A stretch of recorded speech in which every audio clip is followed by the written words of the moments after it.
రాష్ట్ర ప్రభుత్వం తలపెట్టిన సుపరిపాలనలో అడుగునే కార్యక్రమంలో కోవూరు నియోజకవర్గ శాసనసభ్యురాలు వేమిరెడ్డి ప్రశాంతిరెడ్డి ఆదేశాల మేరకు కోవూరు తెలుగుదేశం పార్టీ వార్డు సభ్యులు పాలూరు వెంకటేశ్వర్లు ఆధ్వర్యంలో కోవూరు గ్రామ పంచాయతీ పూల తోట వీధి జంగం వీధి 112-113 పరిధిలోని ప్రతి ఇంటికి వెళ్లి కూటమి ప్రభుత్వం ఏడాది పాలనలో చేసిన అభివృద్ధి మరియు సంక్షేమ అమలు చేసిన పథకాల గురించి తెలియజేయడం జరిగినది. ప్రజలు ఆనందంతో కూటమి ప్రభుత్వం మాకు మంచి చేసిందని, చంద్రబాబు నాయుడు మరల ముఖ్యమంత్రిగా రావాలని, కోవూరు నియోజకవర్గ అభివృద్ధి చేస్తున్న మన ఎమ్మెల్యే ప్రశాంతి రెడ్డి తిరిగి ఎమ్మెల్యే అవ్వాలని తెలిపారు. కోవూరు గ్రామ ప్రజలందరికీ కృతజ్ఞతలు తెలియజేశారు. ఈ కార్యక్రమంలో నాటక రాణి Venkat, M Bhaskar, Y Anjan Rao, B Vasu, A Mallikarjun, G Ramesh, R Srinivasulu, B Hari, U Kotaiah, K Rambabu, SK Kaja, G Sunil, CH Mani, Telugu Desam కుటుంబ సభ్యులు పాల్గొన్నారు.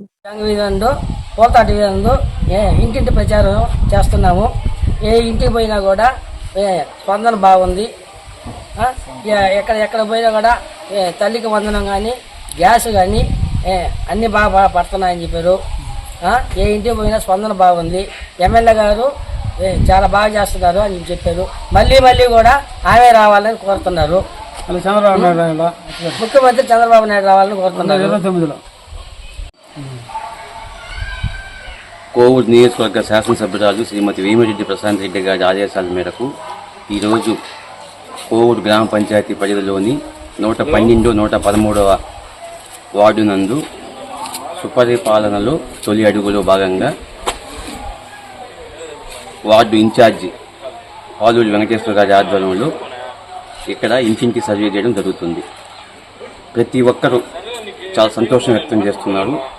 గత ప్రభుత్వంలో అమ్మఒడి కింద ఒక్క బిడ్డకే డబ్బులు అందించేవాళ్ళు. కానీ ఈ ప్రభుత్వం వచ్చిన తర్వాత తల్లికి వందనం పేరుతో ఇంట్లో ఎంతమంది ఉంటే అంతమందికి అమౌంట్ బ్యాంకులో జమ చేయడం జరిగింది. ఈ పరిపాలన ఇలాగే సాగాలని ప్రతి ఒక్కరూ హర్షం వ్యక్తం చేస్తున్నారు. 2029లో కూడా ఆంధ్ర రాష్ట్రానికి శ్రీ నారా చంద్రబాబు నాయుడు గారు ముఖ్యమంత్రి కావాలని, కోవూరు నియోజకవర్గానికి శ్రీమతి వేమిరెడ్డి ప్రశాంతిరెడ్డి గారు రెండోసారి శాసనసభ్యురాలుగా రావాలని చాలామంది హర్షం వ్యక్తం చేస్తున్నారు.